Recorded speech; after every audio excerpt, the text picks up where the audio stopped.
Like, what are we doing?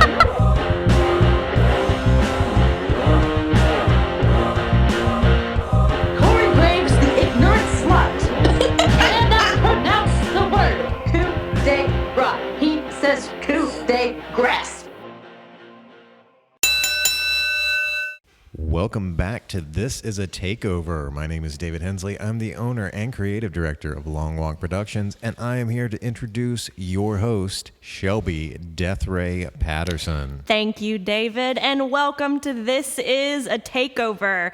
I'm Shelby Ray Patterson. And I'm Gina Bellmont. And we're here to talk about NXT Stand and Deliver. Ayo. But first off, how you doing, Gina? I'm good. I am good.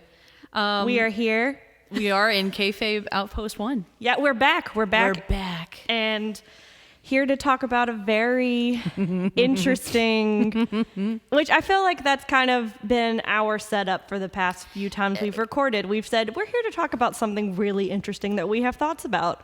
This one's different, though, because we have come up with so many inside jokes from this one. Yeah, because... And laughable moments, but...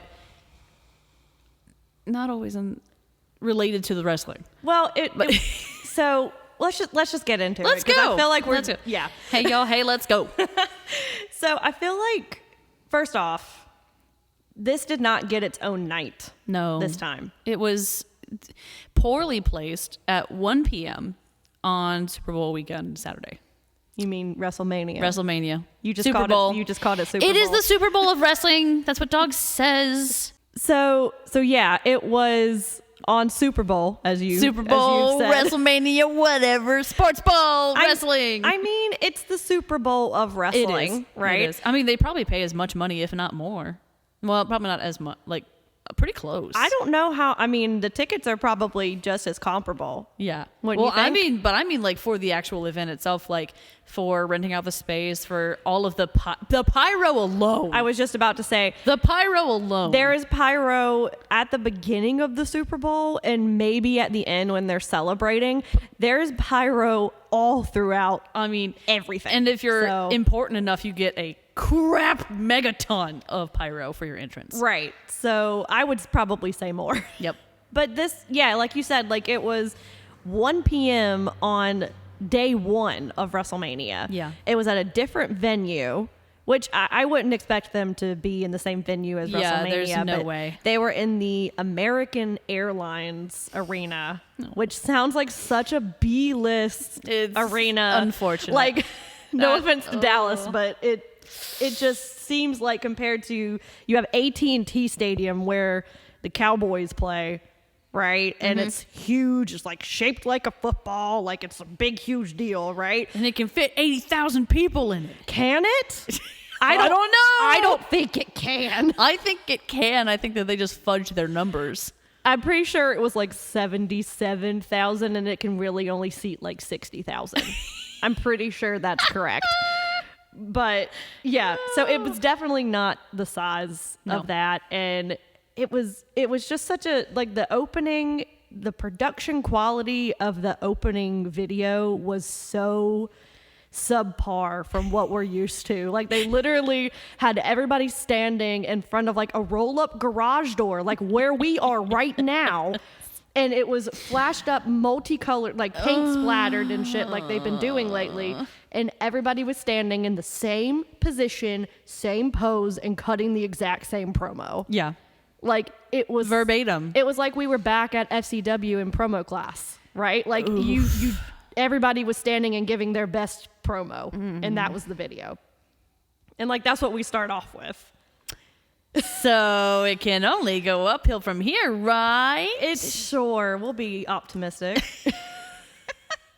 But their tagline for this, I don't know if you heard this. But I don't know if I heard it or if I retained it. That might be different. I might have heard it and I might have just not accepted it. Their tagline for this was taking a step towards immortality. Yeah. And then they were canceled the next day? Yeah. I mean, pretty much. I just snorted. I know. I heard it. I sure they did too.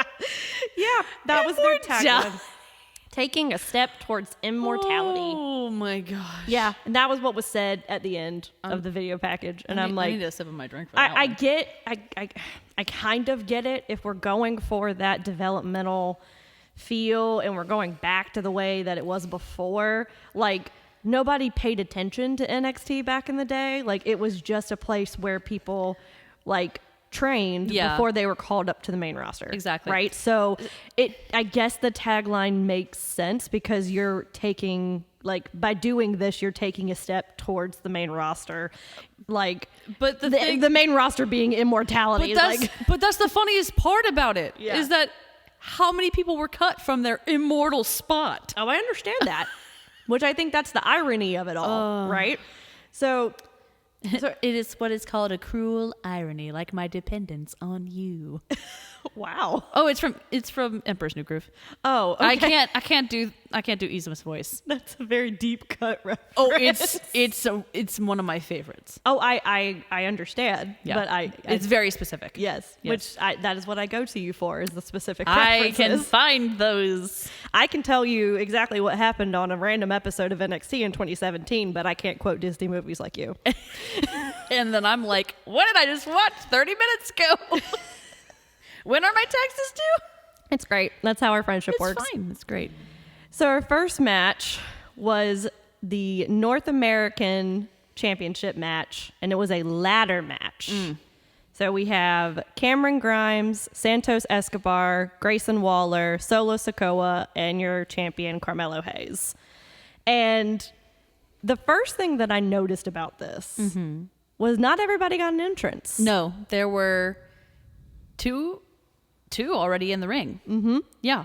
No, three. There were three. It was three. Three of them. So Grayson Waller, Santos Escobar, and Solo Sikoa were already in the ring when we went live. So you had Vic and Wade in front of the ring, and you saw the three of them in the background just like pacing like cats. Like they were stuck in a zoo like exhibit. Right. Like, So obviously they did have entrances. Yes, but we didn't see them. We did not see them.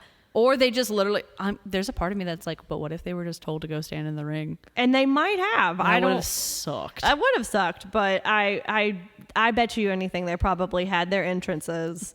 I'm beforehand. already being harsher than I need to be. They're not jobbers. No, they're not. And None of them Well, that's are. the part that makes me upset. Is like Santos Escobar is like, I think still one of the very few really good newer talent that is just getting stepped on right now, and he's being put in the back of the line. Yeah. And it's just stupid. He deserves a great entrance. He's a fantastic guy. I agree, but we had to make up for the amount of people that were ringside during this match.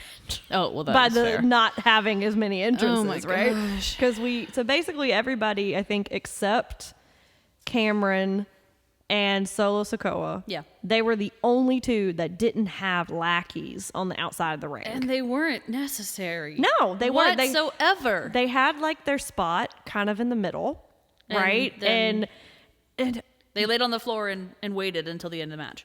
yeah, they kind of like waited for their spots, which is what valets and people on the outside like normally do. Yeah. But I don't think you need 3 sets of them. Exactly. Right? Like, I feel like it kind of takes away from what's going on in the ring. And what was going on in the ring was really not, like, as far as ladder matches go, for me, was not up to par. Well, we love us some Cameron Grimes, but do you want me to say it? or- Yeah, go for it. Of course. So when we were watching this, I noticed that. Please say his name again for me. The Usos brother. Solo Sikoa. Solo. I knew it was Solo. I couldn't say, okay, Solo. When Solo was, right after he had fallen off one of these ladders, he stood there in the corner and he was just, breathing heavy, like, oh man, I don't know what to do next. I see from the other side of the ring, Cameron Grimes, literally as he's laying there, giving him a signal to come and do this next move. He did. And Shelby's like, I didn't see it. I was like, I'll rewind this. And there he is, plain as day, whole hand, gesturing, come hither. It was one of those, like, finger one. Yeah, it was like literally come on, come to the corner. come on. Come charge me, please. Like, But he was kind of laying off to the side, so it was kind of like a sideways finger. Like it was. He was trying with all of his might to not look obvious, and he looked so much more obvious. And I love Cameron Grimes. You love Cameron Grimes. do. We all love Cameron Grimes. Carolina boy. He tried his hardest. I am unimpressed with Solo. I am too, and I'm sad to say that because I mean, when you have someone who comes from the Anawahi family, Yeah. and there's an expectation, especially now, And it's when not you fair to have- him, but- Well, it's not, and that's why he's not going by Uso. Yeah. He's not associating himself, even though literally everybody in the crowd, whenever he does anything, chants Uso. Like everybody does it because they know. Because nothing's ever a secret anymore, right? There is no kayfabe doesn't exist anymore. There is right? no such thing unless it's Maxwell Jacob Friedman, who Well, literally lives and dies and breathes by it. He's an exception, and I'm sure that man is exhausted. I hope because- he gets sleep at night. I'm sure he's Probably not. exhausted. Bless his heart. But I agree. I feel like all of the spots that he did, they were with other people, and they made him look spectacular. Right on. Right? So you had that like multiple man pile up in the corner, that Yes. like Jenga ladder spot that they did, where you had, I think it was Grayson Waller, Santos Escobar, and there was one other one, probably Carmelo. Yeah. And all of a sudden, they're all just like stacked with like 3 different ladders in the same corner, and they're all like in different levels. And then Solo just runs and does kind of a spear to the ladder. He didn't even do it to a person. No, it's not even that he missed. It's that I think he started doing a move and then realized like it wasn't right, and then like gave up on himself almost. Yeah. It was weird. But literally everybody sold it like he they had smashed died. through the ladder. Like, so everyone's just like up in the air and then falls, Like and then Cameron just flipped dead. and did the fish flop and So I feel like all of his stuff is based off of like other people's reactions. So yes. all of his spots were like that. So Yeah. I was not impressed. Overall, it was like, and I know we had talked about this before. Originally, listeners, we were not going to be able to watch it together. Mm-hmm. And so you had started watching about half of it, the first half, without me. Mm-hmm. And then scheduling miracles happened, and we were able to actually sit down and watch it together, and all of it. Mm-hmm. But even when we were not watching it like together, you said you were having a hard time like focusing on like the matches. With this one, I felt like I was feeling like I had to like to pay attention, but like I can understand the feeling that you were feeling. It wasn't the same spark, like even from Cameron or even from Escobar, like it just wasn't the same. And Yeah. I can agree because, and this is something that I wanted to bring up like at the end. Yeah. Like there was just a disconnect Yes. throughout the entire show. And I don't know if it's because I don't watch weekly anymore, so I haven't seen the build up to this, but like this match in particular didn't seem, it was very like disjointed. Yeah. If that makes sense. Like everybody was kind of moving in slow motion to get to their spots and to make sure that everybody was like in their spots so that they could run. And like I saw that in the women's match later on that we'll talk about. Like Yes. literally it was like, I'm going to sit here And for 5 I seconds and wait for you to meet me and do this spot. Right. So Yes. that's kind of how this match felt. However, you did have moves like Grayson Waller's elbow drop off the top of the ladder that restored hope a little bit. Oh, but also scared me so bad. That man missed, like, I'm very grateful he missed his ribs when he did it, but his whole elbow looked like it was shattered, man. Yeah, so basically what happened was What had happened they set up a pair of ladders that were going from the ring apron to the barricade. Now, granted, they brought the glass barricade, or not glass, but the plexiglass. I was going to say, oh gosh. barricade. NXT isn't at that level anymore. Oh, I know. It used to be hardcore. It was cool. But yeah, so they brought the plexiglass barricade, so it's not up at the top anymore. Nope. It's like a regular barricade, but Like plexiglass, lower. and you could see through it, right? Yes. because that makes sense. You want to see the floor. People in the front row were about to get knocked out by these ladders. There were a couple, not even a couple. There were like maybe 1 or 2 centimeters between them. Like if one had been knocked. Yeah. Look, there's a burp count for me. Yep, excuse me. Yeah, just like if it had been knocked about a few more centimeters, like someone's face would have been hit. Yeah, and I just feel like, I don't know, it just felt really close, and I didn't really like it. It made me feel uncomfortable for them. Yeah, like, do they have to sign waivers? Like, I mean... And then especially with this spot, with Yes. Grayson and Carmelo. So Carmelo gets put on to, like, lays across one of the ladders, right? And Grayson climbs up, like, pretty much the tallest one and goes all the way up to the top and then does a, like, atomic elbow drop, and it's supposed to hit and, like, make Carmelo go through the ladder. Well, at the last second, Carmelo slides out like a bandit, and Grayson just hits full metal on elbow. Oh, it looked so It bad. was brutal. It literally looked like his elbow hit. Oh, it looked Right? like he hit it directly on his funny bone with like a chisel. Like you couldn't Yeah. get more direct with where he hit it. Because it didn't even break the ladder completely. No! It only broke the spot where the elbow hit. And his will to live. That And too. It Yes. broke mine. It broke mine at least. I It don't know if did. it broke his, but it broke mine. And, I mean, there were some other spots, like some apron spots that were pretty gnarly. He did that really nasty. It wasn't Santos. It was Cameron and It was Carmelo. Cameron and Carmelo. Yeah. There it is. Oh. So they did a bunch of, I just wrote apron spots with ladder equals ow. Yeah. Is what I wrote in my Very notes. accurate. Very correct.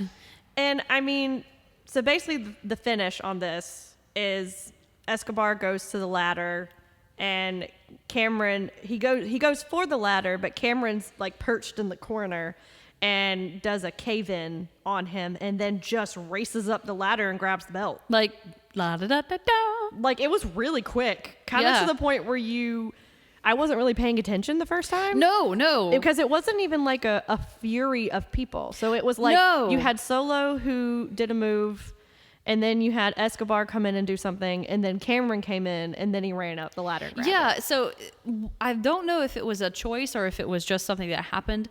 After Cameron landed that move, he went back off of the ropes. Oh, sorry. I went really in there on the mic. Don't worry about it. He went back, hit the ropes, and I mean, he flew up that ladder. So I don't know if it was residual from the move he did. I don't know if it was like, all right, we got to take this the freak home right now because we're losing them, or I don't know what. But I don't know. He flew up that ladder and then just took it off like it was literally nothing. Yeah, I have no idea. It was just weird. seemed very abrupt, and I mean, we love Cameron. oh, we do, and I'm Yay! very happy that he's champion. I feel like that should have happened ages ago. He should never have lost the belt. Like, Well, he this is the first belt, like actual belt, that he has won. that is fair.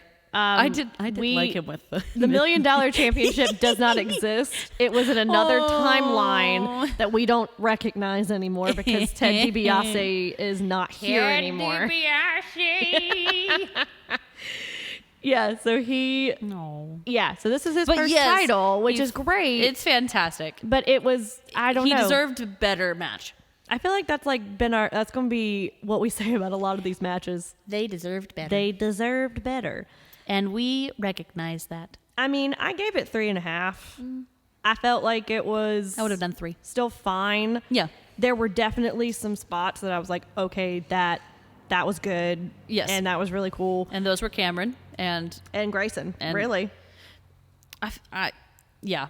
Santos really didn't do much. He didn't. And At I don't all. know if that was because of just like the way things were set up or if he just wasn't into it, but I know he can do better. So, Well, I'm disappointed in you, Santos. I always harpen back to the ladder match that it was Johnny and Swerve and Cameron, and there were a couple of other ones, but every single person in that ladder match shined. Yes. Right? They got their chance to shine, and you remembered spots that everybody did, right? Absolutely. So, Like, I feel like I was piecing together this match, like remembering it. like, I still remember, like, the Johnny and Swerve powerbomb Oh my like gosh. contraption that happened. right? Absolutely. But like if you ask me what Santos did in this match. I just watched it yesterday, and I can't remember. And right? that's upsetting. So I feel like ladder matches are supposed to be memorable. I'm a huge fan of ladder matches. They're one of your favorites. They are. They're my favorite type of match. And I was not into this one at all. So fortunately, it was middle of the road for me. But it was a C. It was a C. It was a C. So our next match is Tony D'Angelo versus Tommaso Ciampa. So Gina, I want you to talk about this one. Because we both have feelings, but I know you have feelings. I'm going to go ahead and preface this with, to anyone who watches YouTube, who enjoys watching gameplay and things like that, what got us, Shelby and I, through this pandemic when it came out was Up, Up, Down, Down, which is Austin Creed's YouTube channel. Cesaro, who is my beautiful and only work husband, which we'll talk about later. Wrestling husband, not work husband. But him, Adam Cole, and Tyler Breeze, had Uno on the Austin Creed channel. And Cesaro had this character called Big Tony. Big Tony was this like mobster guy, and he like pretended to be like, he's going to go swim with the fishes. So as I'm driving to work the other day after we had watched this, I literally texted Shelby going, oh my gosh, Tony D'Angelo has literally been watching all of the videos that we watched during the pandemic and watched Uno. Just like everybody else. Just like everyone else did, who literally was smart. And oh my gosh, I was sitting there going, he copied it. He copied Big Tony. His entire character is based off of Cesaro. Once again, Cesaro's not getting the credit that he deserves. And this is stupid. But why do I like it so much? I really like his character. I know his character is over. And it's so dumb. It's so bad. At first we hated it, right?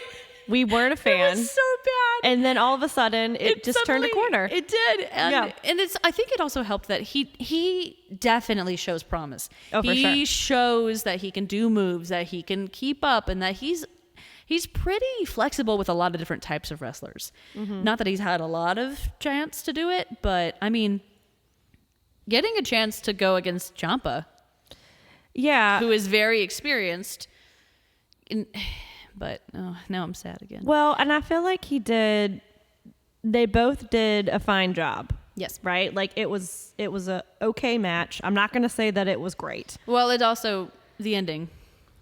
Well, the ending, yes, we'll get to that. But even just the match itself. Yeah. Overall, it was all right. It was fine, right? Yeah. But we expect more than fine from a Ciampa match, right? Absolutely. And I don't think... Fine is not even the bare minimum. No. And, I mean, we started out with... Ciampa comes out. He has a brand new entrance, brand new theme music, which that is their favorite thing to do, that and renaming people. Oh, we'll talk about that later. Right? Like it is their favorite thing to do right now is to change your name and to change your theme music, right? So they're even doing that now in NXT before they even get to the main roster. Dewdrop. You know what? You're going to get 2 hits. We're going to hit you and you're going to hit the ground. That's what's going to happen. We could have gone this entire show without you doing that. I see your 2 hits, and I raise you 2 hits. I raise you 3 hits. Oh. I hit you, you hit the floor, I jack off on your driver's side door handle. Oh my God. I need to go pray. I need an adult. I don't feel safe. What? I've never heard that in my life, and I need to go take a shower. I need to bleach my eyeballs and my ears. I need to go curl up in a blanket in a burrito. You're welcome. No, I'm not okay.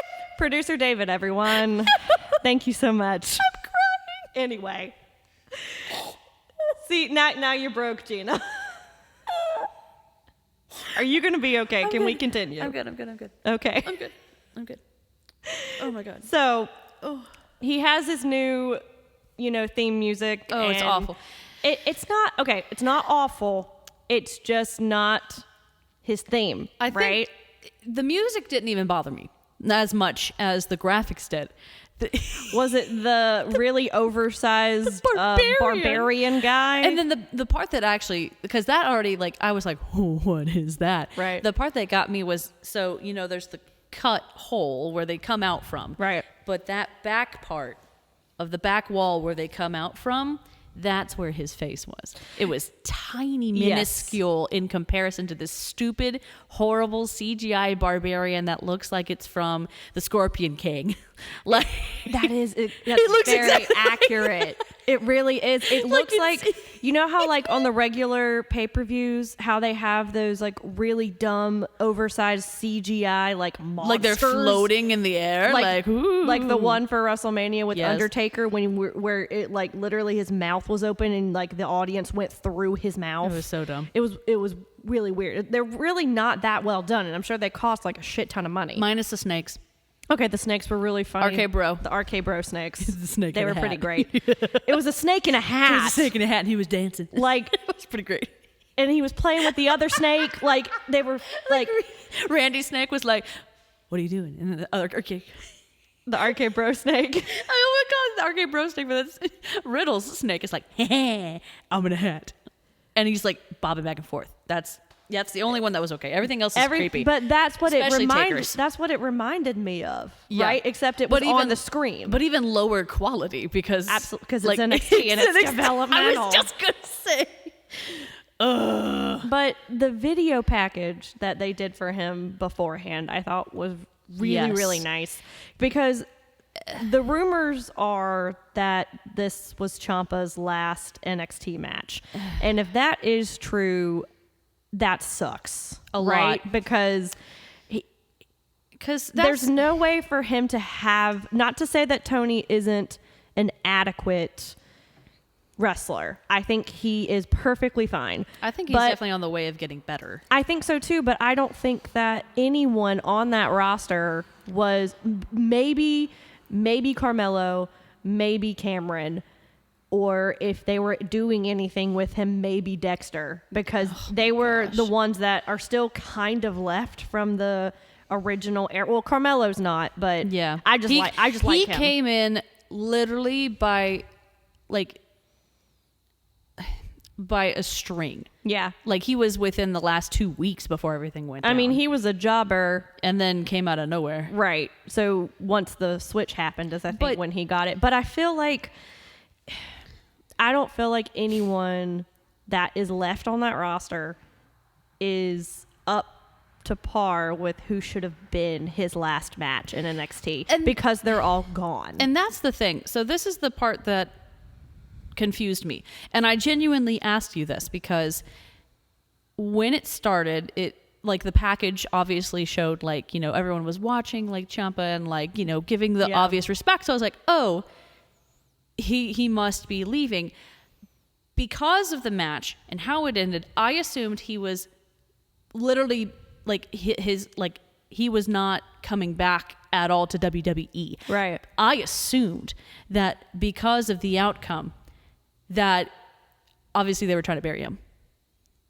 No, so actually And I know it's that's the opposite. And that's the thing I Yes. don't get. How does that logically make sense? The only way that I can think of is because if you look at the pattern of people who have gone up from NXT to the main rosters, they have a new name, they have a new gimmick, they have a new everything, right? So basically what you're insinuating is when you get buried like that on your last match, that character is gone. That wrestler is no more, right? You now come forward like a phoenix from the ashes, right? Into a new character. That's what I'm thinking. Becoming an immortal. There you go. You're taking a step into immortality. See? It all falls into place. But I feel like I blame Bruce Pritchard even if he's not involved. no, he is involved. Ugh, stupid man. But I feel like that's the only explanation that I can think of. I may be totally wrong on that. No, it's- but it makes the most sense to me. Absolutely. Because the way that it started out, like the video package, like it's saying all these nice things and like showing clips from all his matches, They showed clips of him and Johnny Yes. as DIY. They showed his face. They not only did they do that, but they showed the War Game spot that he took the air raid crash with Yes. Adam Cole through those two tables. Yes. That is the first time that Nope. we have seen Adam Cole. We did not see his face. No, his face was intentionally blocked. They picked the camera angle that his face was not shown and that was covered by Ciampa, but Right. But you could tell it was him because that's a very infamous spot. we all knew Right? what it was. And It was the Britt Baker exactly. face. It's a great face. So it started out like that. And I think it was supposed to be like, this is one of the best. Like, this is one of the pillars, right? Or whatever, however you want to call it.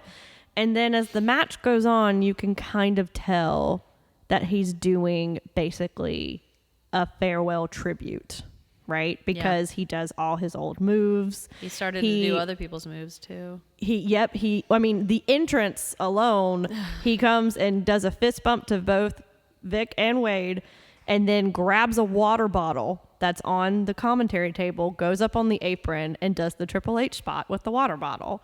And then goes in. And that's when and Shelby started tearing up. I did because he's the last Triple H guy. Like, that's from NXT. Oh, that sucks. And- to think that these other, athletes don't have that influence in their life. I mean, we don't know the entire story. We don't know if he's still Yeah. back there, but the influence is definitely gone. Yeah, For sure. absolutely. I mean, you just look at the product and you can see that it's gone. Clearly. But And then from our other hero as well, which we haven't talked about that. From Regal. I don't know what you're talking about. Oh, I'm just saying, like, the influence that, like, Regal had I on thought his you were people. talking about in Tommaso's match. I was like, No. he didn't do anything with I'm just Regal. saying, like, both of these, huge NXT people, Yeah. you can tell that the product is not as good because both of them are not there. No, I absolutely agree. And then he does that, and then he does the Gargano escape, Oh, right? And then he does like some other moves that are tributes to other people. he did an HBK. He did the HBK pose. Like to me, as I was watching it, I was like, okay, this is a send off. Yeah. And then the finish comes where Ciampa has exposed the concrete, which is a classic Ciampa thing to do. he did have a hard time doing it. It was so cute, though. Everyone cheered for him. It He was did, great. and that's why I still have hope for the NXT audience because of moments like that. So Ciampa was having a hard time ripping the mat off of the concrete. Like, he got it, and then it fell back. And then he got it again, and then it fell over again. And then finally he looks at the crowd and goes, wait, I got this one. Yeah. And then just pulls it and does one flip over instead of multiple. Yeah. And then they go, yay! Like They actually cheer because that's what NXT fans do. Well, and that's it's little stuff like that that kind of give me like little glimmers Yes. of hope. Because yes, I still have my hope. It's still right here on the table. Yeah. So it's not like that candle, like your last fucks that are on fire. Exactly. I don't have it. I don't have that yet. I'm gonna get it for you. I'm don't worry. still. We'll just put it on the podcast desk, That'll and then be we'll just great. light it during the show. Is when we talk about our ignorant sluts. There we go. We shall light it. That'll be our new ritual: lighting the last fuck candle. last fuck. I love it. But I feel like, I don't know, just the ending was really weird. And so he takes Ciampa takes a DDT onto the exposed concrete. D'Angelo rolls him back into the ring and then does a really weird kick to the back of the head. And then pins him and he wins. It was the most lackluster finish that man could have ever deserved. Yeah, and I feel like if you're going to beat him, if that has to be... It needed to be a feat of strength, climbing mountains of obstacles, not even... I won't even take... I don't even need a feat of strength in climbing mountains. I just need an actual finisher. Yeah. I don't, not just a kick to, a DDT on the concrete and then a kick to the back of the head. Yeah. I need... jump from the top rope or something. I need you to do your actual finisher on him. Yeah. And if that is your finisher, you need to get a new one. But finishers are... there's so much opportunity, take a long walk off a short pier, if we're gonna go with Italian like references here, like, Sure. you know, like really bad. And maybe it is, like but go swim with the fishes, like, you know, like you could call it all sorts of things and make it this like really gross, awful kind of move.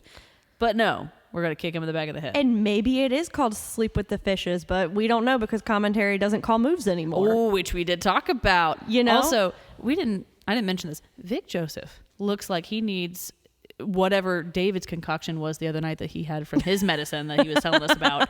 He needs 3 days of sleep. I don't know what, like, man, my dude. Yeah, he had designer bags He under had his eyes. full, like, Yeah. Dior, like, full Dior Dolce bags. Gabbana, like Yeah. any other. Oh my gosh. But they don't call moves anymore. At all. I Like, mean, they kind of did, but it was very sporadic and it was definitely not as much. And to be honest, that's why I didn't write a lot of move names down, because I rely on exactly. I in the past I relied on them, and I'm like, you're kind of the reason why I know. But between them and dogs, Yes. they're the reason why I know the move names that I know. Exactly. I'm still learning. I'm still like struggling with names. And But now I don't feel you- like I'm like behind now. Don't you think that if it is supposed to be a developmental brand and we're teaching and we're learning, Yes. don't you think they should say the names of moves? Absolutely. So that way it's like, I don't know, that's the teacher coming out of me. No, I guess. I'm Like, with you. You're fostering that learning environment.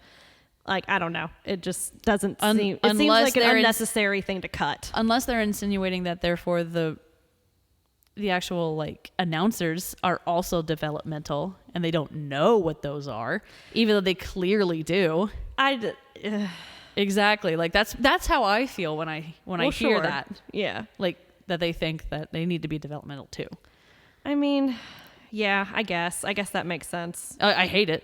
I don't Yeah. like it I at mean, all. I gave this match a 3 It's fair. because Oh, I just this is just sad. That's fair. I didn't think that it was it wasn't a well-deserved send-off for No, him. But I don't think that they do that very well anymore. Now, no, because they don't care. well, because I think everybody knows what happens when people leave. Yeah. So you either stay and, don't really do anything And get called up. or like completely have to change yourself in Yeah. NXT, or you get caught up and then, get released in like 3 months because Because you're immortal. right. You're immortal, and immortality means going elsewhere. Right. I don't know. I don't think they do either. No, I don't think they do. But I mean, I did appreciate the Triple H spot with him at the end. He comes up to the top of the ramp Feelings, and Triple yes. H's music plays and he comes out. And I mean, it's very clear that both of them are emotional, and I would give my left arm to know what he said to him. You were so intense. You were like, what did he say? I need He to like know. whispers something to him. I'm like, he said something to him. I want to know what it is. What did you say to him? Like, I need to know. It was a lot. It was a lot. Dewdrop. Oh my God. One, I jumped. My soul left my body for a second. Two, not the same joke again. I'm cutting all this out. Oh, yeah, you can do that. Yeah. Just kidding. I probably won't. Dang it. So our next match is our tag team triple threat match with the Creed brothers, MSK, and Imperium, who are the champs right now. I will never not think of the Creed brothers the way that we both looked at each other at the same time and said they looked like the thumbs from Spy Kids. They do. They look like specifically the thumbs from the Spy Kids Yes. franchise. And if you're not familiar with it, listeners, Just- I pray that you just go look it up. Just go Google it. look it up right now. Google it. Stop what you're doing right now. Pause us. Go Google it. Don't even pause us. Like, And then you can do that without having to pause us. Just look That's us true. up on That's your phone. true. And look it up on your phone and Google, and you'll You'll understand. because It makes sense. it really does. They just look like thumbs with limbs. They do. And With thumb limbs. I know that's mean, and I'm so sorry, It's but it's accurate though. And if very- you're listening, you know You know. that you look like thumbs. You know. And you know. But they're good. Yes. Like, they're also they're a newer tag team that's with the Diamond Mind, and also I noticed Roderick Strong was not ringside. I did not notice that. Isn't that funny? Interesting. I noticed about midway through the first time I watched it. Because we saw Blevins. Bivens. Yeah. Bivens. Uh-huh. I suck at names today, guys. You're fine. Bivens.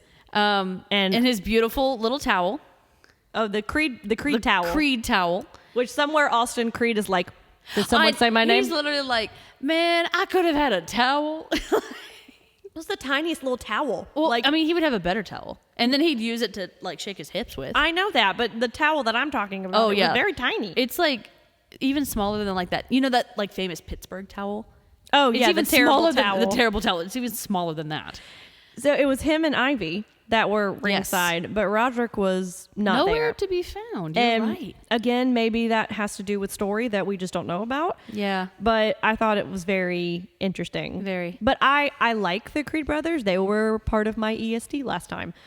That's true. I forgot about that. They were really, I mean, they were still good in this match. They just didn't do as much. And I feel like when you have triple threats specifically, when it's an odd number of people, the equal distribution of moves is not very even, right? If that makes sense.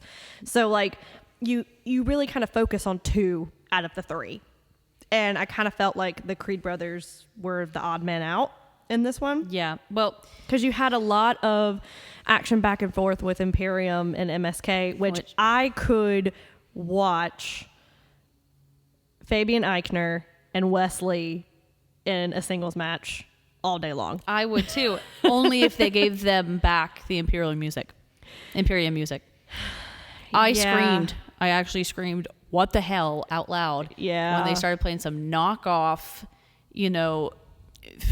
rent-free, whatever it's called, the free music online. License-free music. And I was just sitting there next to Pete, and I screamed, and Pete was like, wait, what's wrong? What's wrong? Pete's the name of my dog, by the way. Pete, she got a dog. His name's Pete. He's the best. I didn't switch husbands, I promise. He's my dog nephew. He's the best. But yes, they changed the music, which I don't even want to talk about it. It's so stupid. But Eichner's fantastic. I actually like the other one as well, whose name's Bartel. I like Bartel a lot. They're a great tag team, and I feel like And with Walter, they were a great trio. Exactly. And I feel like it's a good faction. Man. Before, like, they were very underutilized. Absolutely. Right? Because the focus was on Walter, right? Because he was like the longest reigning champion. Yes. And they were just kind of there. Yes. But I think now they're not really, like, they're together, but you don't see them at ringside at each other's matches anymore. No. You don't see them coming out together anymore. Like, they still have the same music and the same look, but they're not really associated with one another. And I think that is on purpose, because I think Walter is going to be moving up at some point, because that's the only reason why he moved to America, was because that is the possibility. Yeah. Right? So they're, I think, purposely distancing them from one another, because they're not going to move them up together. So stupid. Because why would you move a faction up together if you weren't? When we can recreate them and rebuild them into something completely different and new and stupid. Or you can move a faction up together and then completely redo them, and then they disintegrate, and then you let them go in 2 weeks. Hit Row. Right? That's exactly what they did with Hit Row. Like, they changed the leader of Hit Row to Top Dollar instead of Swerve, and then it all imploded and it fell apart, and they released all of them.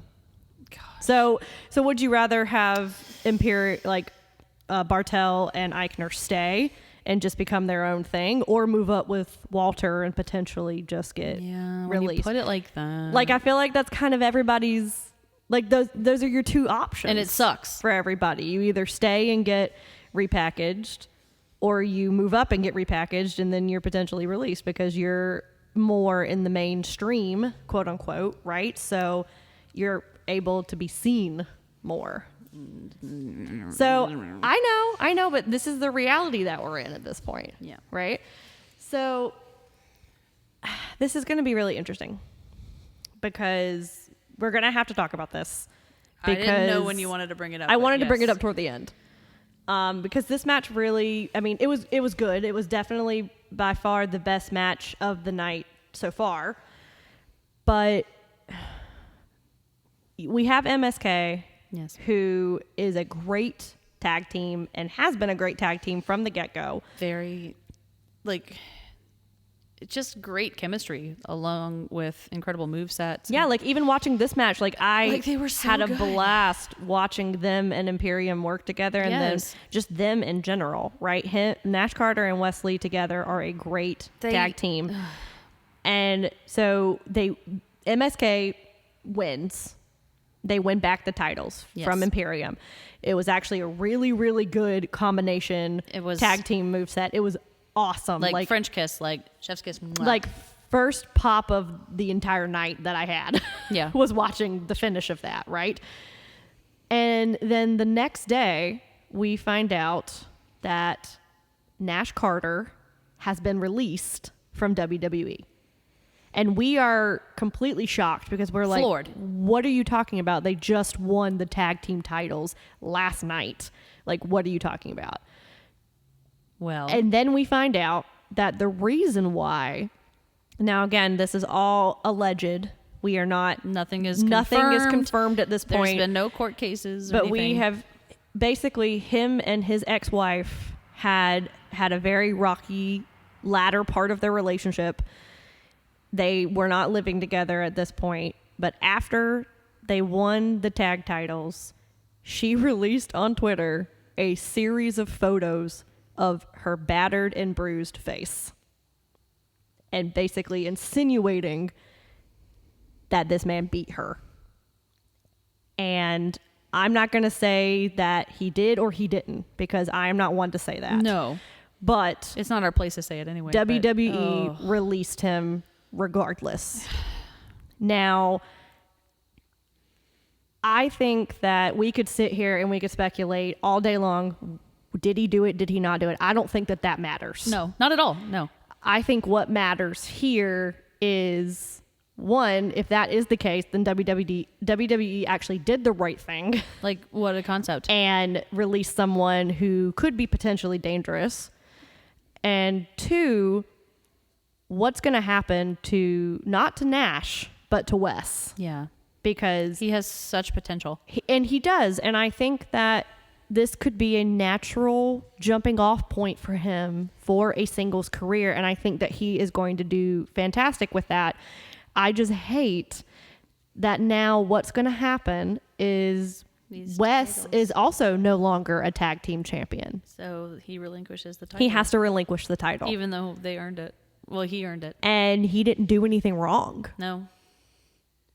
You know, and I think in that situation, they did the right thing if that is what happened. Yes. And if it isn't what happened, something did happen between them. Yes. Right? And if WWE wasn't certain, then I think the right thing to do would Was be be to safe release than him. sorry.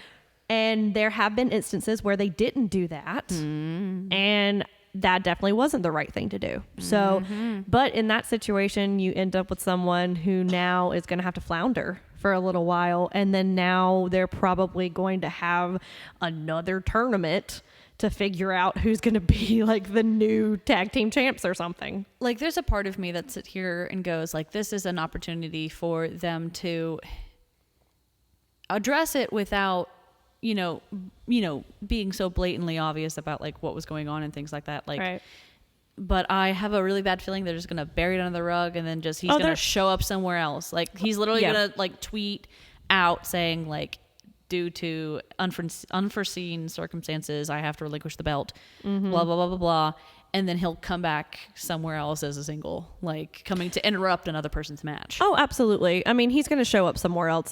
There's no doubt about that. And I'm sure he is probably under some non-compete for a little while, but since it was NXT, it's probably just a month versus the full 90 days. Oh, no, I'm sorry. I was talking about Wes.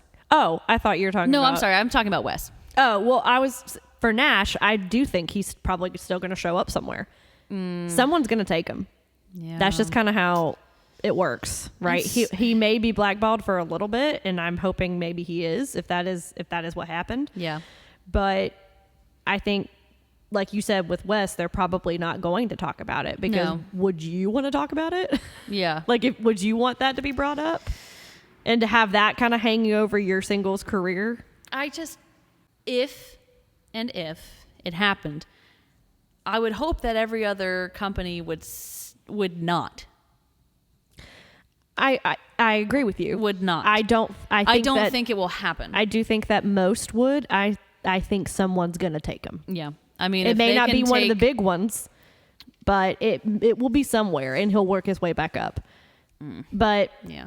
but anyway, I wanted to at least talk about it because we got to address the elephant in the well, room. we are a topical show, Yes. right? And I feel like it needed to be addressed because they are not the tag team champs anymore. And I mean, I gave this match a 3.5. Like, Yeah, I thought it it was was- really good. Yeah.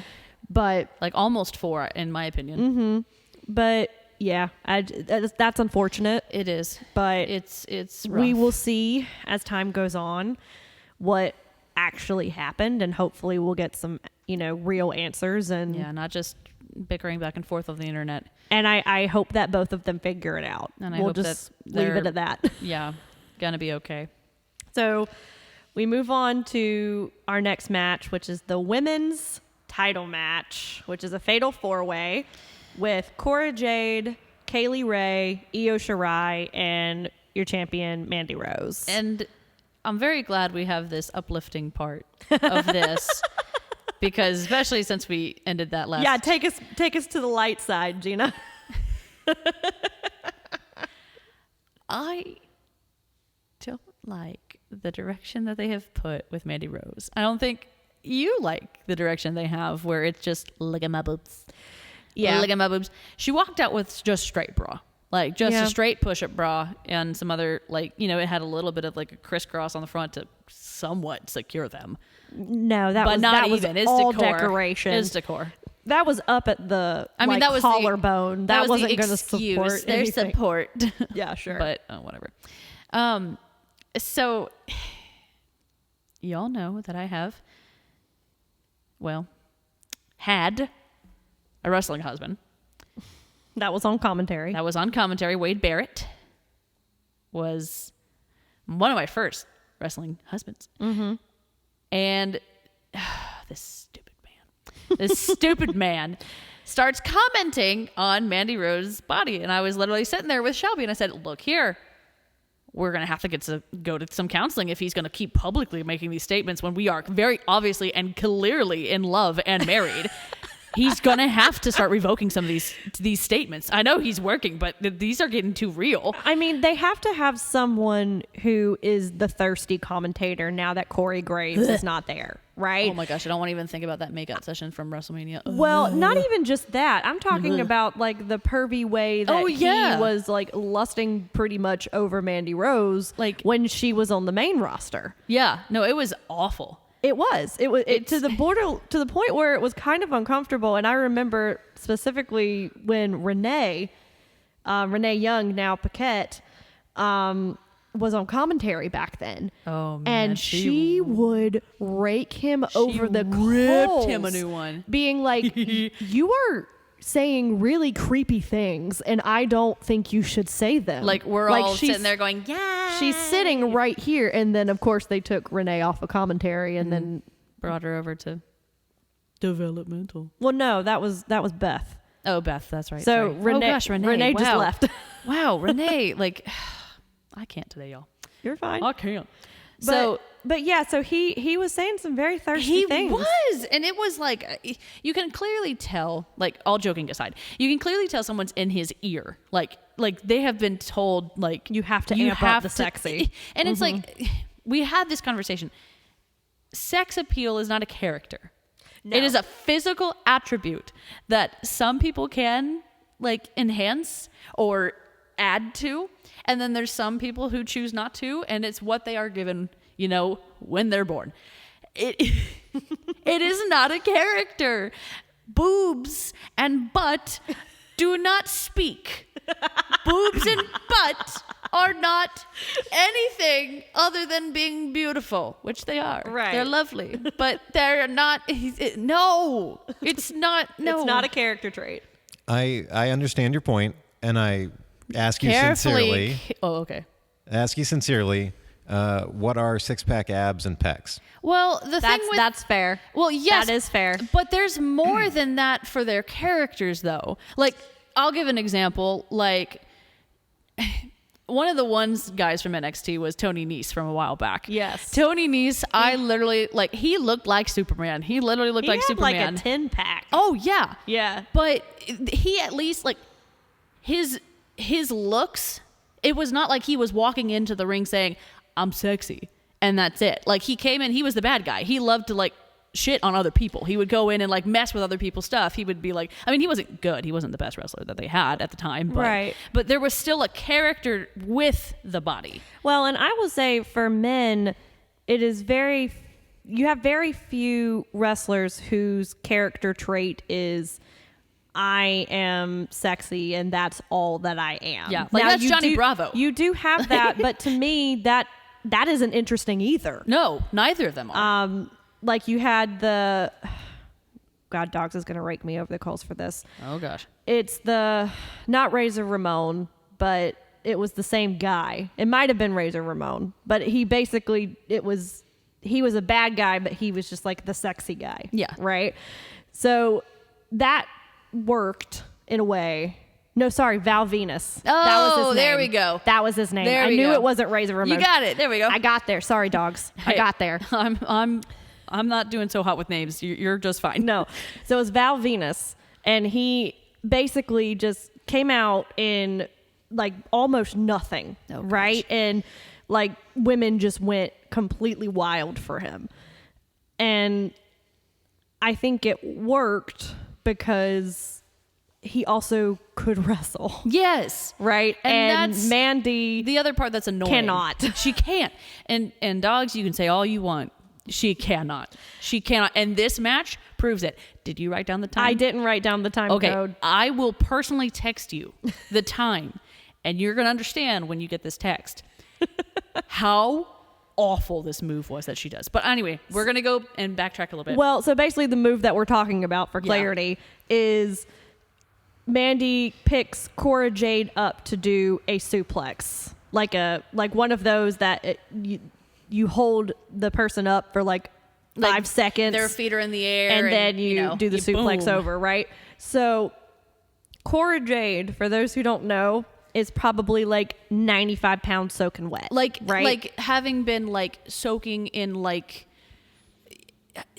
years of water. Years of water. Not even just like in the bathtub for 30 minutes. She's very tiny. She right? is. And that's her build, and that's awesome. She's that's really fine, fast. But Mandy could not lift her up to that position. Not at all. She literally was swaying. She almost the dropped entire her. time. She did. She almost dropped her on her head.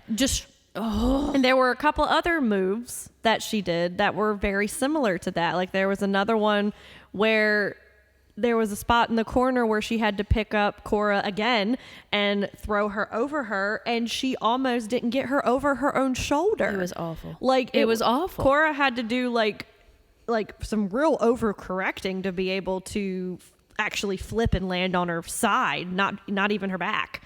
So, I mean, there were a lot of botched moves. Yes. So I think when you have the character trait of I am sexy, everyone needs to look at me and fawn over me, I think it's fine if you can back it up with adequate wrestling. Or even if you take it as like the person who's like not supposed to be there but like wanders in. Like there's the trope of like someone being like really beautiful or really handsome or whatever, and then they're stuck in like a situation they're not supposed to be in, and it's like you can clearly tell they're not supposed to be there.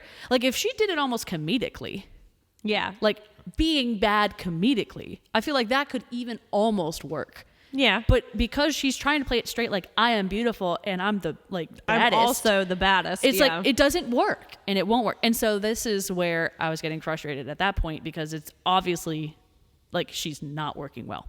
Mm-hmm. And then that stupid man that I chose to pick as my wrestling husband made this disgusting comment about how she is the main attraction of NXT. So basically the setup for it was at the end when Mandy Rose goes over. Now she goes over with Io Shirai does this awesome moonsault over onto Cora Jade. Beautiful. Didn't look when she flipped anything. Never does. Never does. She never has to because she's the genius of the sky. And she hits it perfectly, like she does about 98% of the time. Yeah.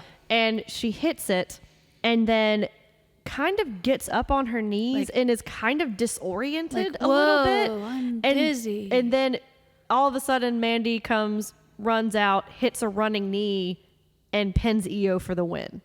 Which is the dumbest thing on this planet because as you, and quote, Io, our Lord and Savior, died for our sins. By jumping off of a house. Yes. Okay? Yes. Not only did she do that, but she also did it while inside of a trash can on top of a cell during war games, okay? And you're telling me that this woman gets disoriented from her own moonsault that she landed perfectly, is disoriented enough to not see Mandy Rose waiting for 5 seconds in the corner to run and do her running knee spot. So as you can tell by our voices, we're livid. We're upset at this point. Like, dishonor on you, dishonor on your cow. We're throwing it back to Disney again. We're upset. And then stupid, like, Vic started it. I'm sorry, Vic, you started it. He said, let's see, I have it written down. He said, Mandy Rose is still the main attraction of NXT. And this stupid man says, oh, yes, she is. And then Gina immediately screams, divorce. Divorce! I'm gonna go and get some booty with what was it I said? Orange Cassidy. I know it was Orange Cassidy. I'm gonna go and get some rebound with Orange Cassidy. Freshly squeezed, like just screamed it out. Yeah, being so done with the situation. Yeah, she was quite mad. I if was you can't very tell, upset. And so, but good thing we are wrestling polygamists. Yes, you have more than there one. are more, and So- well, I've got time with Dexter since he's not wrestling that much. That's fine. But the great part is that because I'm going to segue this into what we're drinking as well. Mm-hmm. So, lovely Ted made a joke, an incredible joke about. It's inappropriate, but here we go. He said, "Oh, We're past that point. we're going to be drinking some orange and peach. Like, you're going to get some peach with that orange." And so, of course, we were dying laughing, crying, laughing so hard. Mm-hmm. So today, when we went to go pick up our drink for today, we have decided that we were going to get the Vizzy Mimosa Hard Seltzer, which also had a flavor of peach orange. And so we had to get it. We had to get it. And that's what I'm enjoying. And now she's moving on. She's doing great, guys. Like you wouldn't I'm even doing great. You wouldn't even know. I'm doing fantastic. I got Orange Cassidy. But I got Cesaro. I do want to say before we move on to the next one, there Yes. was one thing that I found interesting on commentary that was said about this women's match. Yes. Um, Okay. Wait, so- which part was this? So this was during the middle of the match. Okay. And so Vic asked, if Mandy wins this match, will she be one of the best women's champs in NXT? Ew, what? That's what he asked. And then Wade responds by naming off basically all of the NXT champions. So he says Bayley, Sasha, Charlotte, all of Ember. Like he didn't say Ember, but I'm saying Ember. Yes. Like he basically just goes through the roll call, right? And he said none of them had to transition from Raw and SmackDown to NXT. And I'm sitting there thinking, what?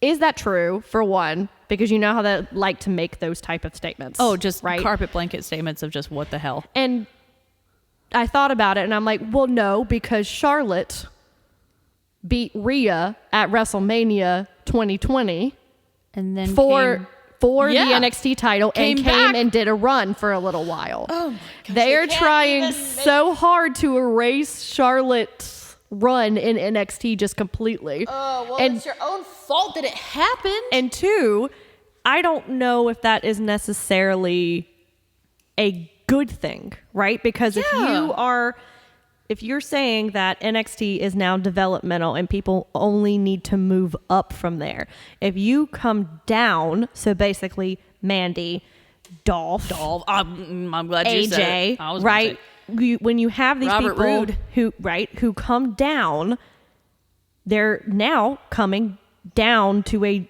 lower level, right? They're setting up their own. So really, their that own bed lion. does that statement really go in her favor? No, Because basically what you're saying is she couldn't hack it on the main roster and couldn't win a championship there, so now she's down here and now is the champ here. Is basically what I'm hearing. and then from on that. top of that, you're also crapping on your own champion title. Like you're making the title worthless. Yeah. So well, what's the point? right. What is the point?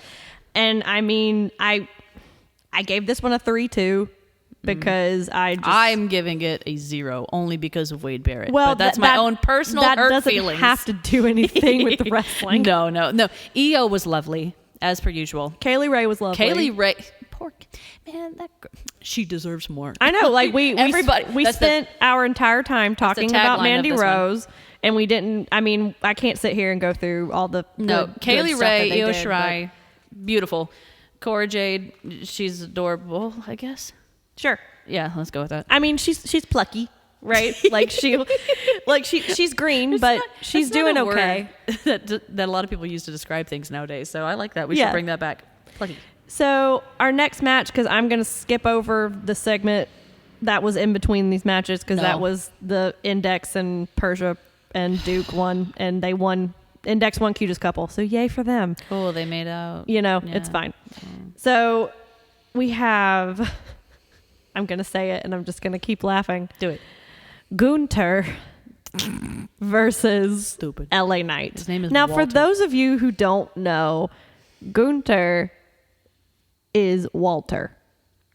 Now, I don't know how you can sit here and tell me that Gunther is a cooler name than Walter. Like, both of them are then everybody old man chanting. names, right? But still, Walter had a legacy, right?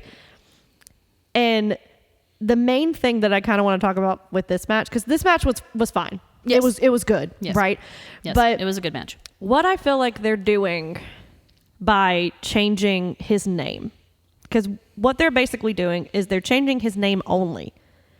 His character is supposed to be the same. He's still the leader of Imperium. He's still the ring general.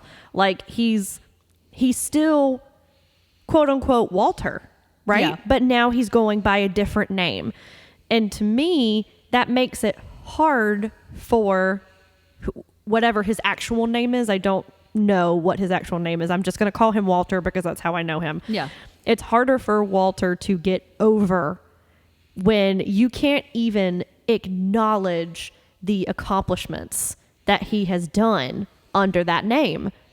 Because you can't say that Gunther was the longest reigning champion in NXT history. he Or not wasn't. even NXT history, in WWE history. Because Gunther wasn't.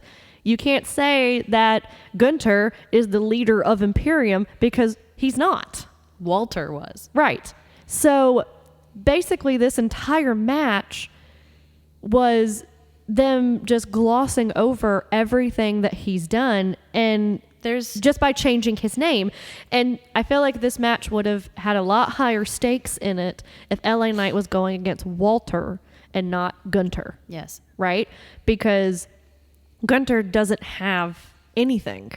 The Walter Dragunov match Yeah. is my second favorite match That's his last one as Walter. of all time. Of all NXT. The first one being, of course, Johnny and Ciampa. With Yes. that match was just insane. Yeah. But anyway, it hurts to watch Walter come out there, and you can obviously tell that the rumors are that he's being called up to the roster. It is, yeah. And you can obviously tell that because he's losing, quote, weight. Which is not Dude. weight, it is mass. I out loud said, when we were watching, I said, he doesn't even fit in his freaking coat anymore. He looks like a child putting on their dad's coat and going to play dress up. Yeah. It's sad. It's sad because he wasn't big. He wasn't like overweight. It was just, that's the structure of someone from Europe has. And it's so stupid. Because he's still big. He is. He's huge. Yeah. But even then it's like, and you can tell that it's weight loss. It's not. Anyway, I'm going to divert. Like, go ahead. No, Please. you're Yes. fine. I'm so mad. Well, and I think that's just the main thing that is hard to see because we were such fans Yes. of Walter, and seeing the character that he built up and the accolades and basically just him as a wrestler, seeing that not being mentioned at all during this match was really sad because it took away from the match itself. Because I feel like if LA Knight was wrestling Walter, it would have been a better match and I would have rated it higher than I did. It probably would have been my match of the night because Walter was in it, right? Every match that Walter is in a singles match, it's my match of the night. You almost always had him as EST. Yeah, because he's amazing. He's and he incredible. still is. But when he goes up to the main roster, any semblance of what he did before in NXT UK is going to be completely wiped away because it already has been wiped away. So I feel like They're going to put him with freaking... Oh, no. They're going to put him with Butch. And they're going to put him with freaking... all of the other quote-unquote foreign people. Yes. Possibly. That's a possibility. suck. I mean, I haven't... Sheamus, like, I love Sheamus, but man, no, he's just Peaky Blinders. Well, that's like one, like the second or third faction that he's been in that's just been, we are not from America. You know, like we are not Americans. we talk weird. You know, like that's We talk weird. We talk weird. We talk weird. That's basically the faction. That's yeah. And then we're badass and we can kill people very quickly. Which great. Yeah. As the It European works. way is. But so the finish on this was Gunther hits the crossbody from the top rope onto LA Knight's back, which he'd been working the entire match, and then picks him up for a powerbomb and he wins. Fine. You know. Yeah. I mean, I feel like that's an accurate finish. If you watched the match, you could have seen the psychology behind it. He was working the back the whole time. Yes. It made sense. He could have gone for he should have gone for the other injury that LA Knight was recuperating though. Oh, you mean you're talking about the butt tape? Yeah. LA Knight must have pulled something Right in his in his butt. I don't know. He had tape coming out from underneath the trunks. It was funny. We had a laugh at it. We did. It was good. It was a good giggle. But I gave this a 3.5. Yeah. It was still good. And it was up there with, it could have been match of the night for me, I think, if it was Walter and not Gunther. And not Gunther. But, I never want to see Gunther again. I want to see Walter come back. well, that's not going to happen. It never will. No. Even though the audience chants for it. This would be the time where I would light the last shred of hope candle or last fuck candle. Yes. That's what would happen. That would be an appropriate time. Yeah. So we're actually at our main event because there's only 6 matches because Yeah. as the Lord intended for a pay-per-view, we don't go 6 hours. 2 nights each. Oh my gosh. Stupid.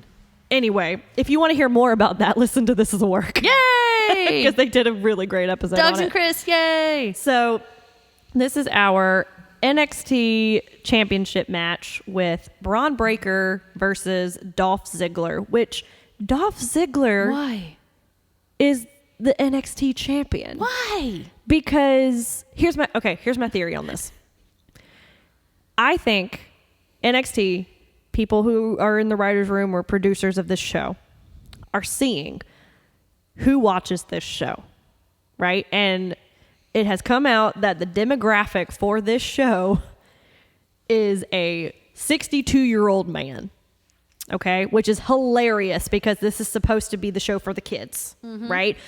But it totally makes sense because out of the 3 wrestling shows, this is definitely the horniest show. Absolutely. Right? Which Absolutely. makes sense I mean, whatever. It makes sense to me. It doesn't make sense to them, right? They're looking at it, they're like, this is the show for the kids. Why are the 16-year-olds not watching this? Because there's a difference between horny and creepy. That is absolutely not what I was expecting you to say. What were you expecting? This is the horniest show of the 3 shows. This is the horniest. I was like, Well, it is. I mean, over-sexualized. okay, well, I'll say that. What Horny isn't- works, though. Isn't that the same thing? Okay, anyway. So, I think that they are trying to bring the audience from Raw and SmackDown over to NXT, which is why they had AJ come down and do a run with Grayson Waller, why they have Dolph here as the champion, because Dolph is still technically a Raw superstar. He's on the Raw roster. So if you have someone who is still active on that roster and is on that show, in their mind, they're like, okay, this will bring the audience from Raw or from SmackDown or wherever they're bringing the main roster talent from, and they'll watch the show. That's what I'm thinking that they're thinking, which I can see. This is like Family Feud. We have to think of what the audience is thinking. Exactly. Not what we think, but what the audience is thinking. Good point. This is Absolutely. exactly what this is. That's what it is. Oh and my gosh. I do think that that's what their mentality is. I don't think that it's working. Not at all. But I think that's why Dolph Ziggler, is the champion, is because they think that it will bring people over. And I don't know. I feel like Braun Breaker is the best thing that they have on this show. I really do. I think he works. He works well. He does. And he has getting much better with the mic. He is. And he has the look. Yes. And he is really embracing the paint splattered brand. Like, he came out with a paint splattered chainsaw and cut open the logo. That's his new thing. Okay. Now, I kind of like it. No, it's cool. I think it's cool. I just didn't know the backstory the first time I watched it, and then you explained it to me. The first time he ever did it was he kicked through the old NXT logo. It was during War Games. That's right. That made me mad at the time, but I kind of understand it now, sort of. I think it's more acceptance. Yeah, that's true. And I mean, The stages of grief. I thought it was kind of funny that he was like, yeah, I'm coming out here with a chainsaw, but look, there's rainbow confetti falling all around me. That was funny. This is so cool. It's like, yeah, I'm such a Gen Zer. This is great. Like, that's kind of like what the feel that I got for it. It's true. But I don't know. I mean, he's good. And he is. And Dolph is really good at putting people over. So I feel like it was a good match. It was my favorite match of the night. Yeah, you still have a crush on Dolph Ziggler, I though. do. He's my original wrestling husband. Okay, but I will say he looks way better with a beard than without the beard. Agreed. Way better. I'm with you. He is still a wrestling husband to me. You don't have to. You're preaching to the choir here. Like, I love me some Dolph. What? It's just hilarious to see how far his character has come, because when I started watching with you, that man wore hot pink, like, wrestling tights, white boots, sometimes with the fur. Yes. And I remember you telling me how much you loved that man, and it just cracked me up, because you hate pink. You hate fluffy and silly things like that, and yet you loved this man. But he swiveled his hips, and I liked it. That was it. Ah, damn it! I should have known. That was it. That's all it took. He was the one that would. Yeah, he did, and he did the whole butt wiggle thing too. Yeah, you're right. I'm like, you can do it. You can wear whatever you want. I don't care. That's fine. But yes, I do understand what you're saying. He's definitely not. And if you look at my other wrestling husbands, that's not my aesthetic anymore. No, right? No. But you gotta keep your OGs. Yeah, you know, of course. But I think, and this was something that I had an issue with for every match. I enjoyed watching it to an extent, but I just didn't feel into it. And I think it's because when you have something like WrestleMania weekend, right? WrestleMania, they build to it for months, right? So basically what happens at Royal Rumble kicks things off for what could happen at Mania, right? That's what Stand and Deliver is supposed to be for NXT, right? So you're supposed to have these, long drawn out stories that finally come to a head and come to a close, right? This show didn't really do that. It basically just set up for the next 2 weeks of programming, right? So I think that's why I kind of didn't really get into it as much, because the stakes really weren't high in any of the matches. And even in this one, like, this one was my match of the night, and the way that this the finish on this was super great, but at the end of it, I'm just like, okay, cool. Like, all right. Like, but what happens now? Like, Yeah. It felt very disjointed to me. I don't know if it felt like the same for you. Yes, I'm going to make a metaphor here. I don't know, like, there was a toy that I had growing up where it was like these little like plastic pieces and you would click them together. Not full like linking logs or anything like that. But anyway, the pieces would fit together, but you could very easily pull them apart. Mm-hmm. So it felt very like they were together, but you moved them very easily to make something else. Mm-hmm. So they're each individual pieces and they go together, but it didn't feel cohesive. Like it didn't make a full doll or a full picture or anything. Like, I mean, you could eventually make it that way, but it felt like when you're a kid and then your mom calls you up for dinner and you never finished. Right. Like they're there and the pieces are there, but you'll come back to it later. Mm-hmm. And that's what I felt. Yeah. No, I can feel that. Like it feels incomplete, right? Yes. And this at the end of a takeover or a pay-per-view or whatever, like it's supposed to feel like you're supposed to feel fulfilled. Like right? or at least wanting more. Right. And I don't. You didn't really feel either. No. Yeah. And I mean, even with this match, like there were so many false finishes. Oh yeah. Like, I mean, you had like, their energy was great with this. Like Dolph hit the famouser and the zigzag, which is his like two famous moves. He did. Braun kicks out of it. Like does the atomic elbow, which is another iconic Ziggler move. He kicks out of it. Like Braun does his finisher, kicks out. Like there's a lot of false finishes that I actually did appreciate.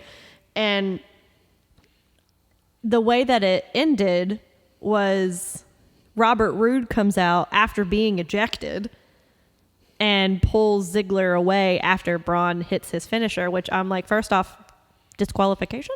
Why not? Right? Why was it not? He was ejected from the game. So he shouldn't be here? So if he That is wasn't here, Daryl, was it? No, it wasn't. That's why Daryl would have known. Daryl would have been on it. So Rude basically pulls him off, and the ref is like, "You're not supposed to be here." Blah, blah. And then even the commentary is like, I mean, good on the ref for not throwing this match out, but I'm pretty sure this is not, this is supposed to be a disqualification. And that was the first night I'm like, You're right. You're right. You guys He's called not it supposed out. to be here. Like it was kind of funny. Yeah. But so he does that, and then they start doing the whole false finishes, and the finish was like they're in the lockup, and then Ziggler rakes Braun's eyes, and then he pushes him into an exposed turnbuckle, which I had no idea. I missed that. Everybody did. Yeah, like when did he take it off? Like where? At the beginning of the match, apparently. What? Yeah, so Dolph took the cover off of the turnbuckle at the beginning of the match. Well, I'll be damned. And I missed it completely. So, I didn't see it. mean, I got worked on it. I was like, where did that come from? She's just like, shit. So he runs into it, and then Dolph does a super kick and pins him, and he retains. That's so dumb. And I mean, I gave the match itself a 4. That was the highest one of the night. Yeah. But then I remembered what happens on Raw the following Monday. And I was tempted to knock it down, but I'm like, no, that doesn't have anything to do with the match. That's a totally different day. But basically on Raw, about an hour or so into the 3-hour episode of Raw, they announced that there's going to be an NXT championship match on Raw. Basically a rematch between Dolph and Braun. And everyone is like, okay, What? this cool, I guess. And this is the Raw crowd after WrestleMania. So they're still in Dallas, Yeah. right? So this is supposed to be like your most diehard WWE fans. Yeah. Right? Braun comes out to crickets. Nobody knows who he is. Because nobody Because nobody watches, right? So what they should have done is put the Steiner brothers with him. Yes. They just got inducted into the Hall of Fame. So the Steiner brothers, one of them is his dad. The other one is his uncle. Oh my gosh. All they had to do was just put one of them. They didn't even have to get both of them if they couldn't get them. Like just one with him ringside. That's it, right? But no, he comes out by himself to crickets. I mean, I'm sure there's some people who know who he is, but like you have an entire arena full of people. Like it's like they're like, cool, yay. golf claps. You know, and then Dolph comes out, obviously a big pop because he's on Raw. So they have a match and Braun wins. And takes it back. So the title, the NXT title changes hands on Raw. So freaking stupid. So now, does that mean that Dolph goes back to Raw? Probably, yeah. It was probably his scapegoat. Which is what I'm thinking, but it was very clear that it was just haphazardly put together. Yeah. Like this was like to the point where during Raw, a preview was run for NXT promoting the episode for the next night, saying, watch the fallout of Dolph Ziggler retaining the NXT championship. He just lost it. Like, so it was very clear that this was haphazardly put together. This catch-22 is incredible. Mm-hmm. So, by your logic from earlier, they send someone down from, quote, the main roster to come to a, quote, developmental, like, space. Win it. And then this is the part that I don't get. So, obviously, Braun Breaker, therefore, in their eyes, is developmental. So, they bring back Dolph back to Raw, which is the superior, quote, superior brand, and have this, quote, developmental wrestler beat him on television after WrestleMania just so that he can find a way to get back, quote, to the superior, even though he just got beaten and now he looks bad by getting beat by a nobody. Yeah, they should have had Dolph lose at Stand and Deliver. I don't know. Like, he would have come back and it would have been just fine. Like, if and nobody watched, according to you, which is why you threw this together. You, as in, Yeah. probably Pritchard, stupid Pritchard. You know what I mean? Like, it doesn't make sense. Right. Like, I'm even trying to like logically understand it from their perspective, and I can't. I mean, I think that's your mistake right there, is trying to figure out the logic of their of their minds, you know? It's fair. Like, I was like, we can sit here and theorize what it is, and I mean, what I said may be right, may not be right, right? No, But it just makes my brain hurt and it's dumb. I know. So Braun Breaker is now the champion, but he didn't win it on the Takeover. You won it on Raw. He won on Raw. So Great. undercuts it so much. I mean, so I gave the entire Takeover a 3. I think it was middle of the road, not good, not bad, just kind of in the middle. We had fun conversations outside of. Oh, we did. Yeah. It was great. But yeah, so do you want to move on to EST and Ignorant Slut? Yes. Okay. So do your EST first. That one was hard. Do you want to do ignorant slut first? Yes, you. Okay. Yes. Go for it. I've always liked to go with the ignorant slut first. Fine. Go do that. Ignorant slut obviously has to be my ex-husband. Sure. That was a given. Yes. But honestly, overall, for like actual wrestling, I'm going to have to give it to Solo. Yeah, unfortunately. I mean, the beginnings are there for him. The drive is there to be his own person, which I respect, that he doesn't want to be, or maybe like he's not earned it or whatever. I don't know. I think it's smart, really. I think so too. Yeah. I think it's smart. He just needs to go back and train like a lot more. Agreed. A lot more. Yeah, I agree. He for wrestling, he was the ignorant slut. But that's also kind of just because he he doesn't know enough yet. Like it's a polite ignorant slut.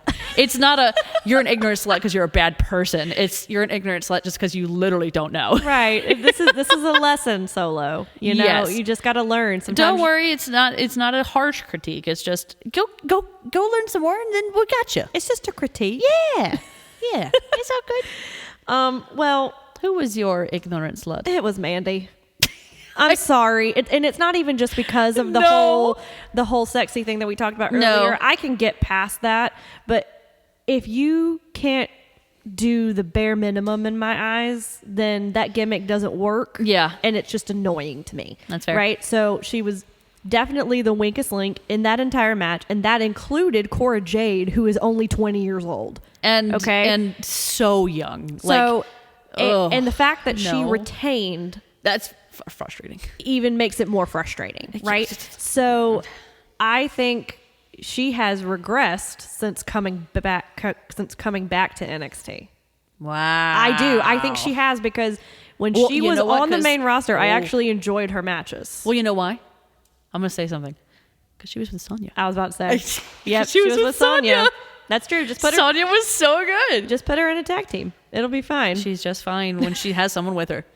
So who's your EST? Ciampa. Yeah, that's fair. Ciampa. Yeah, he deserves it. Yeah. And Triple H for coming out. Yeah, But- it's gonna be weird for sure if this is his last match. Yeah. The other one that I actually was gonna give it to was Grayson Waller's elbow. Just the elbow. It took a pretty hard bump, man. That's true. EST for the bumps. We can give an honorable mention. Honorable EST. mention to Grayson Waller's elbow for not shattering and dying. God, I hope you feel better, bud. I'm I so know, sorry. I That was know brutal. I know it's bruised and like black and purple. Like, ugh. Yeah. Mine's Braun. Yeah, he did good. Yeah, I mean he really did a good job, and he did really good. He was really fun to watch during this one, Yeah. and like his spears He has nasty are spears. explosive. They are. It takes some notes, Roman. Right? Like, but not just Roman.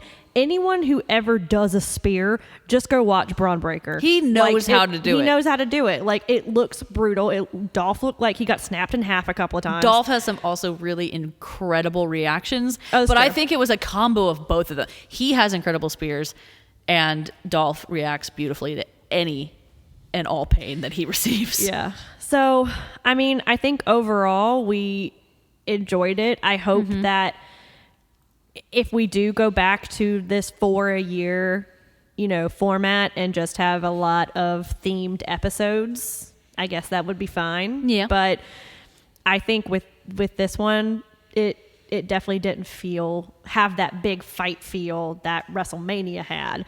And when whatever is paired with the Big Four pay-per-view, like, it has to have the same energy. Yes. And I don't know if it was because it was on the same day as a WrestleMania At night. 1 o'clock. Like, it didn't get its own night. I No. don't know if it was just a perfect storm of all of that. And then all of the stuff with like Ciampa being, having his last match, and, all that. But it was just kind of meh. Yeah. Exactly. So, David, what do we have coming up on Long Walk Podcast? Well, next week is going to be the premiere of your brand new show with David Two Dogs Hayes. Yes, I want to talk about it just a little bit. Just a little bit. Just Go a for little it. bit. Go, So, Shelby. This is a brain love child of David Two Dogs Hayes and myself.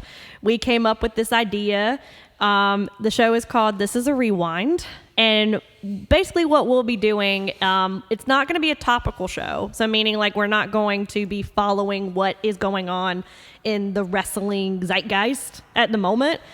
We're just going to be kind of looking back at matches of the past and some of the, I guess you call it current past. So like Yeah. the like 2016, 2017 era of NXT and all of that, and kind Aw. of comparing them. And the episode that we just did was about 3 different unification matches to kind of go with the WrestleMania unification match with Roman and Okay. Braun. So we kind of go through Look at you guys 3 with different themes ones. too. Oh, we're gonna have all the themes. It's gonna be so much fun. I love We're already it. thinking of some other ideas, and Oh, this is that's just awesome. basically just an excuse for David, Two Dogs Hayes, and I to just riff without any restrictions, which is just fun. That's great. I love it. Yeah, so I'm really excited about it. It's a little nerve-wracking to have a brand new idea. Yes. That kind of goes against the format that we've been doing. But yeah, we're both really excited about it. We're excited for you guys to hear it. Yay! And I swore when I added this show that I was never going to add another podcast to this network. You did. You very clearly did. But I've been teaching you, Shelby, how to do what I do. Yeah. So I'm just going to leave it in your capable hands as the executive producer of that show. Yeah, and executive producer. I know I have a title. It's and that's exciting, both exciting and terrifying to me. But I'm very excited for it, and That's going to it'll be great. awesome. Can't wait to start listening. Yeah.